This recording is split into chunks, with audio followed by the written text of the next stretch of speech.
സതീശൻ നോക്കുമ്പോൾ ഒരു ഹെലികോപ്റ്റർ വെറുതെ അവിടെ കിടക്കുന്നു. എന്നാൽ എല്ലാ മാസവും ഒരു ട്രിപ്പ് പോകാമെന്ന് സതീശനും അങ്ങ് തീരുമാനിച്ചു. ആദ്യത്തെ യാത്ര ആലുവയിലെ ആശുപത്രിയിലായിരുന്നു. ചികിത്സയിൽ കഴിയുന്ന അമ്മായിയപ്പനെ കാണാനാണ് സതീശൻ ആദ്യം ഹെലികോപ്റ്ററിൽ പോയത്. എന്നാൽ അന്ന് അത് കൈയോടെ പിടിച്ചപ്പോൾ സതീശൻ പറഞ്ഞ ന്യായം താൻ ഒരു ഇൻവെസ്റ്ററെ കാണാനാണ് ഹെലികോപ്റ്ററിൽ പോയത് എന്നാണ്. എന്നാൽ ഇന്ന് നിങ്ങൾ ഏത് ഇൻവെസ്റ്ററെ കാണാനാണ് സതീശ ഹെലികോപ്റ്ററിൽ പോയത്? പുറത്തു വരുന്ന വിവരം കർണാടകയിലെ യൂത്ത് കോൺഗ്രസ് പ്രസിഡന്റിന്റെ കല്യാണത്തിൽ പങ്കെടുക്കാനാണ് സതീശൻ ഹെലികോപ്റ്ററിൽ പോയത് എന്നാണ്.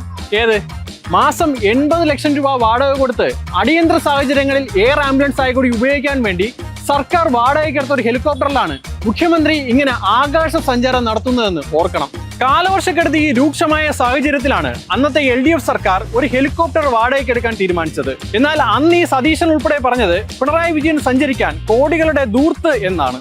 ഹെലികോപ്റ്റർ ഏറ്റവും കൂടുതൽ ഉപയോഗിച്ചത് 2018-19 കാലഘട്ടത്തിലാണ്. അതായത് പ്രളയവും വെള്ളപ്പൊക്കവും രൂക്ഷമായ 2 വർഷം. പിന്നെ കൂടുതലായി ഉപയോഗിച്ചത് ഗുരുതരമായ രോഗാവസ്ഥയിലുള്ള രോഗികളുടെ അവയവ മാറ്റത്തിന് കൂടിയാണ്.